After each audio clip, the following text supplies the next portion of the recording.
E aí pessoal, tudo bem com vocês? Eu espero que vocês estejam maravilhosamente bem e hoje eu lhes trago a análise da grande final do Chess.com Classic.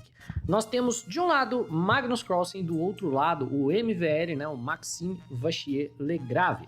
E os dois aqui vão se enfrentar para ver quem ganha esse campeonato de altíssimo nível. O Magnus começa com o peão em E4 e temos C5 aqui, a grande especialidade do MVL. O Magnus joga cavalo em F3. Temos então peão em D6, controlando a casa de E5 para poder tirar o cavalo sem que o peão avance chutando o cavalo. E nessa posição, cavalo em C3 ao invés de romper o centro, que é o mais comum, né? A siciliana aberta é muito mais popular, mas o Magnus joga cavalo em C3 mantendo a flexibilidade da posição. Temos cavalo em F6.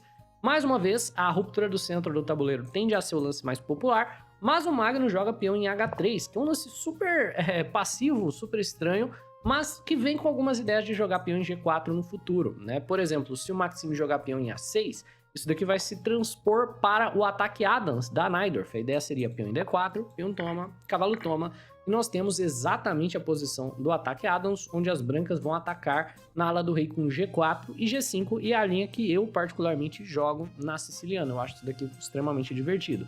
Mas infelizmente não temos A6 por parte do Maxime. Ao invés disso, nós temos cavalo em C6, como se fosse uma siciliana clássica. Vem então peão em D4, o Magnus finalmente rompe o centro do tabuleiro, peão toma, cavalo toma, e nessa posição o jogo se torna tremendamente interessante, certo? A melhor abordagem para o jogador de pretas, muito provavelmente, é jogar essa posição, né, com o peão na casa de G6, basicamente transformando a posição em uma siciliana dragão, onde basicamente o H3 vai ser uma grande perda de tempo, já que na dragão as brancas querem jogar o H4. Então se você joga peão em G6, é basicamente uma dragão pior para as brancas, porque desperdiçaram um lance e uma hora ou outra vão ter que perder tempo com H4. O que o Maxime joga, no entanto, é um lance super comprometedor, que pega espaço no centro do tabuleiro e ganha tempo peão na casa de E5. E por que eu falei que esse lance é comprometedor, certo? Você está colocando um peão no centro, você está ganhando tempo, você está expulsando uma peça do adversário do centro do tabuleiro. Então, como exatamente esse lance não tem só lados bons? E aí a gente começa a analisar a estrutura de peões. Depois que esse cavalo se movimenta, poderia ser para qualquer casa, mas o Magnus volta ele para a casa de F3, a gente começa a perceber que a posição do jogador de pretas agora tem alguns problemas devido à sua estrutura de peões. Primeiro, a casa de D5 se torna uma casa fraca que ele precisa ficar de olho, certo? Como assim uma casa fraca? Uma casa que não pode mais ser defendida por peões. Se uma peça se estabelecer na casa de D5, a única maneira que o jogador de pretas tem de se livrar dela é trocando, o que não é ideal. Segundo ponto, nós temos aqui o peão de D6 que fica atrasado e é um ponto de pressão permanente para as brancas. Como que pretas resolvem essas duas questões? Conseguindo o avanço peão na casa de D5. É a única maneira de se livrar da casa fraca e de se livrar do peão fraco. Então, no momento, nós temos uma briga dos dois jogadores pela casa de D5. Brancas estão tentando restringir o avanço do peão e pretas estão tentando avançar o peão. E isso vira uma briga posicional e vamos dar uma olhada em quem acaba levando a melhor. Como a ideia é avançar D5, se o jogador de brancas puder, vai jogar bispo em G5, vai tomar o cavalo, que é uma das peças que apoia esse avanço. Então o Maxime joga peão em H6, que é um lance muito forte, precisa ser jogado nesse instante. Vem então por parte do Magnus, bispo em C4, você vê? Ele desenvolve já brigando pela casa de maior importância no tabuleiro, e o Maxime joga bispo em E6. Nesse caso, você pode estar pensando que bispo toma bispo faz bastante sentido, afinal de contas você dobra peões do adversário. Nesse caso, por exemplo, seria uma péssima ideia, porque quando o adversário toma de volta, ele de repente não tem mais uma casa fraca, ele tem um peão aqui controlando sua vinda de cavalo, e ele tem uma maneira super simples de avançar o peão e ganhar espaço e resolver todos os problemas da posição, liberando o bispo para jogar. Então, quando vem bispo em E6, a gente cria uma tensão estranha entre os bispos, onde nenhum dos dois jogadores de fato quer tomar o bispo do outro. O Magnus volta o bispo para B3 e o Maxime seria louco se ele trocasse, porque esse bispo ele tem um valor absurdo na posição. Se você prestar atenção, os peões das pretas estão em casas escuras, o que torna esse bispo uma peça bem inferior a esse. Esse daqui é um bispo muito forte, ele é uma peça fundamental para impedir que um cavalo, por exemplo, se estabeleça na casa de D5, ele é uma peça que quer tomar se alguma peça vier parar aqui. Então, se bispo tomar bispo aqui, basicamente o Magnus ganha o jogo posicional, porque ele vai estabelecer aqui uma peça na casa de D5 e não vai ter muito que o MVL possa fazer. Por consequência, essa tensão vai permanecer por bastante tempo. a gente tem bispo em E7, roque, ok e torre em 1, apoiando o peão de E e liberando a vinda do cavalo para a casa de D5, ocupando a casa fraca.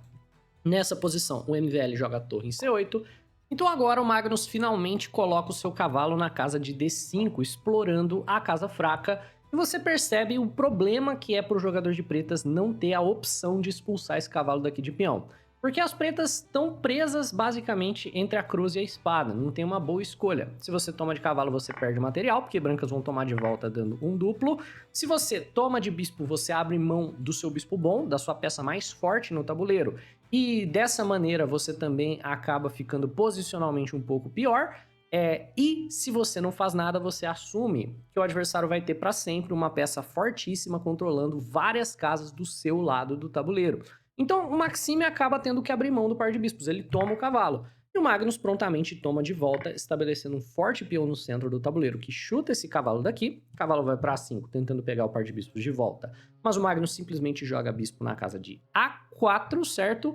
E o Magnus levou a melhor dessa briga, porque ele possui o par de bispos e você vai ver que isso vai fazer bastante diferença no futuro. Mas o jogo não acaba enquanto ele não termina, então com essa mudança repentina na estrutura de peões, também acaba mudando os planos aqui, certo? Agora que o jogador de brancas tem esse forte peão na casa de D5, nós temos uma estrutura de peões de siciliana Kalashnikov, certo? Para você que não está familiarizado, o que isso quer dizer?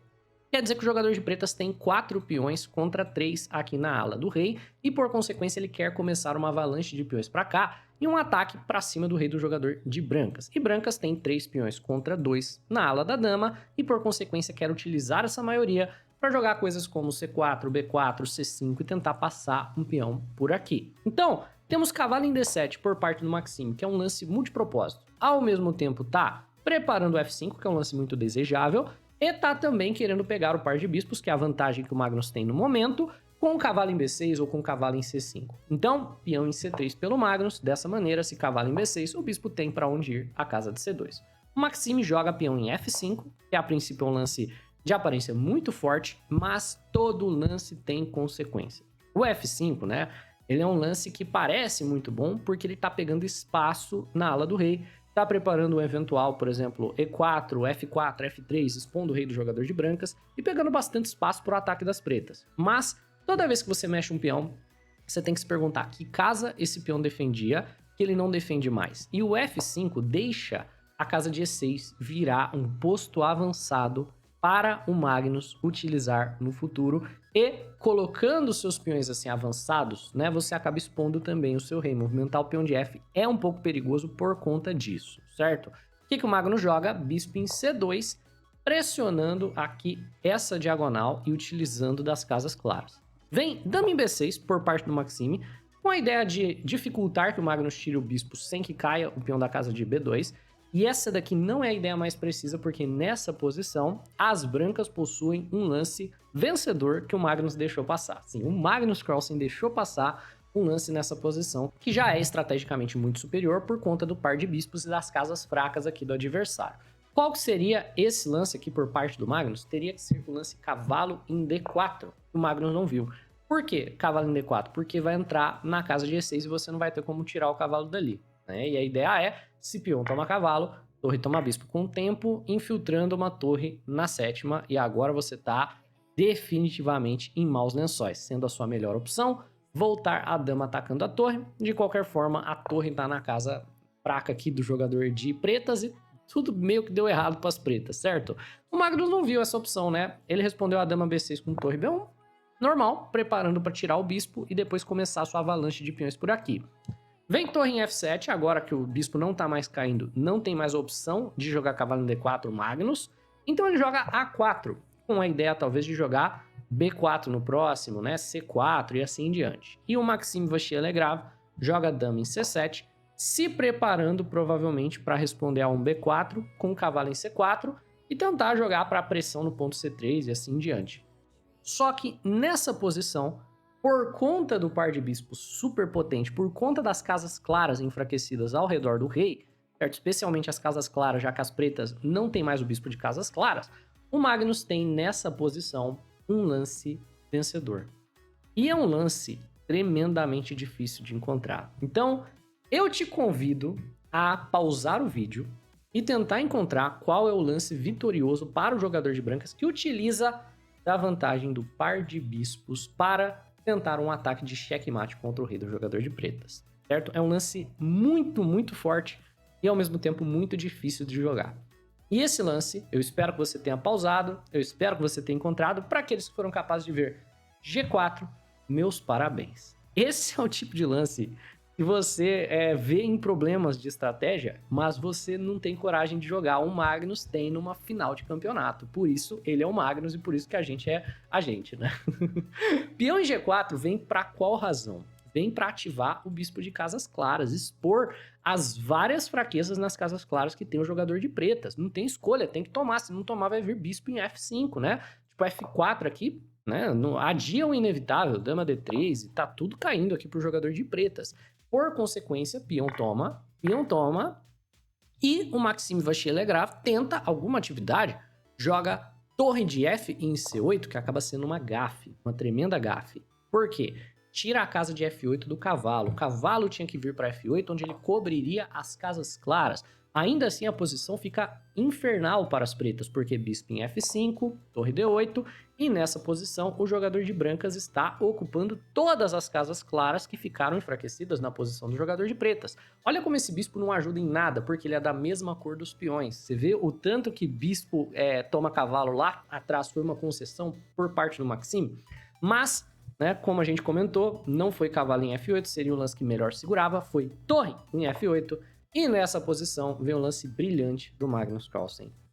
Aqui, abandonando esse cavalo e jogando dama em D3. Quer tomar o cavalo? Toma, eu vou te dar checkmate. Então, torre toma cavalo por parte do Maxime, dama cheque, em F7, opa, não vai escapar não, bispo em G6 cheque, em F6, e nessa posição o jogador de brancas possui checkmate forçado em 5 lances. No entanto, somente uma ideia leva a checkmate nos próximos lances.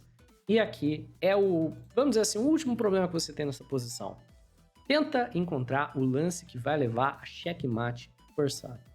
A única ideia que funciona para as brancas é a ideia que impede que esse rei escape bispo em H5.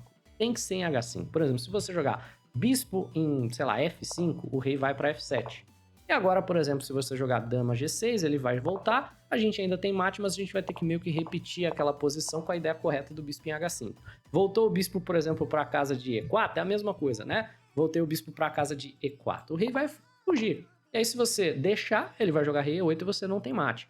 Então, bispo em H5 do Magnus aqui, ó, é a única ideia vencedora, ameaçando checkmate no próximo lance. E o Maxime Vachier-Lagrave abandona, porque as únicas defesas que o jogador de pretas tem são adiar o inevitável com os lances de máquina, né? Torre, entrega a torre, daí entrega a dama com cheque, né? Esse tipo de coisa. Dá para adiar por mais alguns lances com cheque, mas com toda certeza não dá para parar a ideia do dama G6 checkmate. Por consequência, Magnus Carlsen é o campeão do Chess.com Classic de 2025, numa partida posicionalmente perfeita e super instrutiva. Então, espero que vocês tenham curtido. Se sim, deixa o like no vídeo, se inscreve no canal, um abraço e até a próxima.